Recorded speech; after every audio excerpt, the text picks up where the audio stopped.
Before we go, I wanted to provide you with a few resources for continuing your hybrid cloud journey. Links to these resources are also found in the student guide for the course on developer.confluent.io. First, we have the official documentation sites for each of the hybrid cloud solutions we talked about in this course. Cluster linking, the Apache Kafka documentation for geo-replication, which includes MirrorMaker 2, and Confluent Replicator.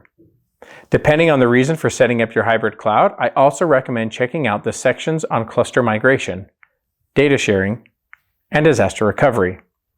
There are also other topics that we didn't cover in the course that should also be reviewed, including sections for managing audit logs, metrics and monitoring, some FAQs, and troubleshooting.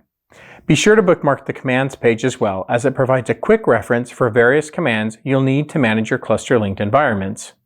If you didn't take the previous module, I highly recommend going back and taking a look. This tutorial walks you through setting up an on-premise Confluent Platform cluster and connecting it to Confluent Cloud. Then, the challenge is to add another location, ideally on the other side of the world, and experience how easy it is to configure a global hybrid cloud. Last but not least, I recommend heading to the Confluent blog and searching for ClusterLink. You'll find quite a few articles, tutorials, and other useful resources. Thank you for joining me in this course, and I hope it's been helpful in helping you understand more about creating hybrid or multi-cloud architectures. While it may seem like a daunting task, I hope this course has helped. Thanks again, and until next time. If you aren't already on Confluent Developer, head there now using the link in the video description to access the rest of this course, the hands-on exercises, and additional resources.